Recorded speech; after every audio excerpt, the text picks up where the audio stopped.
Hey everyone, welcome to the semi script. तो आज हम बात करने वाले हैं बिग बॉस के बारे में। वेट, हम बात करने वाले हैं, समझ गए होंगे अब आप, सॉरी, अपनी आँखों के बारे में। अरे नहीं, थूकने के बारे में।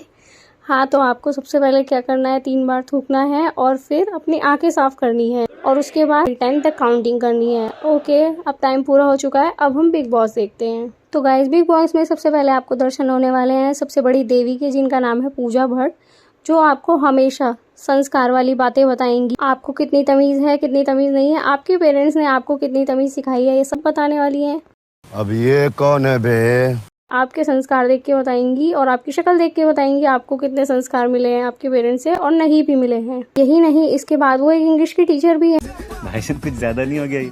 आपको इतने इतने लेक्चर देंगी, वहीं से आप इंग्लिश रट लोगे और आप समझ जाओगे ये आने वाले टाइम में एक इंग्लिश लेक्चरर जरूर बनेंगी। फिर उसके बाद आपको एक मोटी दीदी दिखेंगी जो हमेशा अपने मुंह से आर्ग्यूमेंट ही निकालेंगी, किसी के लिए प्यार से तो बोलना उन्हें आता ही नहीं है मैडम बेबी का।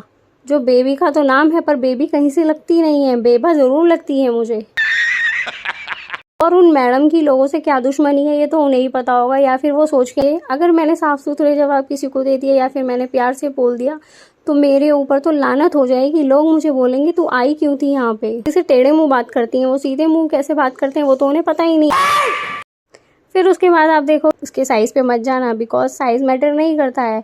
तो मनीषा ना करने में भी सब कुछ कर जाती है और ना कहते हुए भी सब कुछ कह जाती है। वो बोलती है इस तरीके से जिससे कि किसी को बुरा ना लगे, पर कुछ लोग होते हैं ना जिन्हें सही बात भी बुरी लग जाती है तो लग ही जाती है। अब हम क्या कर सकते हैं। जोर से बोल के लोगों को स्कीमें बता दे। उसके बाद आप देखोगे जो अपनी बातों से लोगों को फूंक देते हैं, चाहते नहीं है फूंकना, और फूंकने के बाद वो ठंडा भी कर देते हैं लोगों को फूंक मार के। तो मैं किसके बारे में बात कर रही हूँ, मैं बोल रही हूँ फुकरा इंसान अभिषेक के बारे में, जो बेचारा कोशिश तो बहुत करता है, लोगों को इतनी इज्जत दे देता है, लोगों से वो इज्जत बर्दाश्त नहीं होती है, डाइजेस्ट नहीं हो पाती है और लोग इसीलिए बेचारे उसको और डांट देते हैं। कैसे लोग रहते हैं यार इज्जत देता है, मैम मैम करके बात करता है और वो उसको बोलने भी नहीं देते हैं। पूजा भट्ट को देखा है ना, जैसे ही बेचारा मुंह खोलता है खोलने ही नहीं देती। वो तो ये सोचती है उसके घर का नौकर है वो,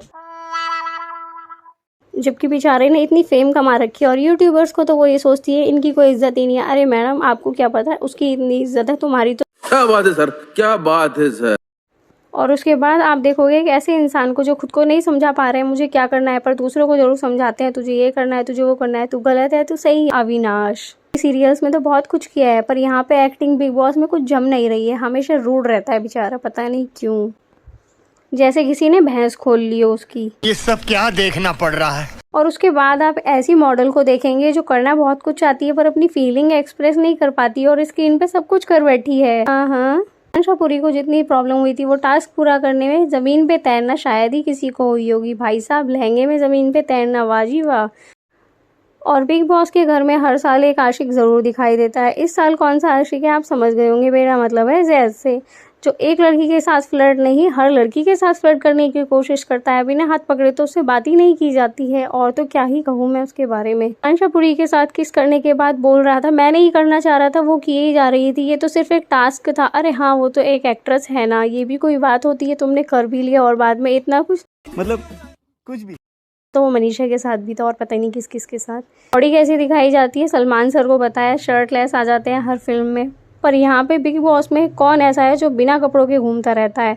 और तो और बेचारे के पास कच्छा भी नहीं है, सब लोग उसको कितनी बार बोल चुके हैं अपना कच्छा चेंज करो, अपना कच्छा चेंज करो, इसमें से स्मेल आने लगी है, पर उस बंदे को कोई फ़र्क ही नहीं पड़ता है, बॉडी दिखानी है बस और अपनी पतली पतली टांगों को। मैं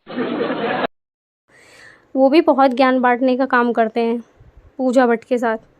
और गाइस, मुझे एक बात समझ में नहीं आ रही है, ये सब तो ठीक है पर पूजा भट्ट इतनी च्युइंगम चबाती कैसे, क्या वो सच में च्युइंगम चबाती है या उसकी हैबिट है अपने होठ को चबाने की, मुझे समझ में नहीं आ रहा।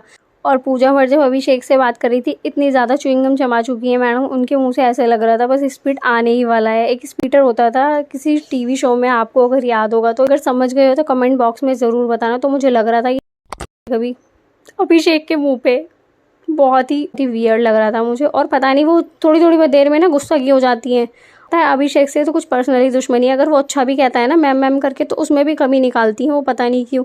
पर एक चीज़ मुझे बहुत अच्छी लगी, जब मनीषा और बेबिका की फाइट हो रही थी, जो कि बेबिका खुद को डॉली बिंद्रा समझ रही है और उसे पूड़ी बनानी नहीं आती है, पूड़ी जला दी थी उसने। ऐसे कौन पूड़ी बनाता है, इतनी उम्र हो गई है तुम्हारी, अच्छी खासी एज होगी, मैं उसको ये नहीं बोल रही हूँ ऐसी वैसी, पर पूड़ी बनानी नहीं आती।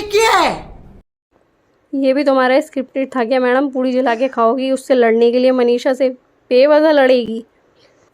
पक्की डॉली बिंद्रा लगती है मुझे। और पुनीत सुपरस्टार के बारे में तो बेचारे को क्या ही किया जाए, बुलाया था टीआरपी के लिए, थोड़ी बहुत टीआरपी बटोरी थी और जानबूझ के निकाल दिया गया जिससे कि और टीआरपी बड़े शो की। दोबारा से बुलाया जाएगा वाइल्ड कार्ड एंट्री से, ये आप ज़रूर देखना, बुलाया ज़रूर जाएगा उसको। That's it for this video. अगर वीडियो पसंद आए तो लाइक कर देना और चैनल को सब्सक्राइब कर लो अभी अगली वीडियोज़ के लिए।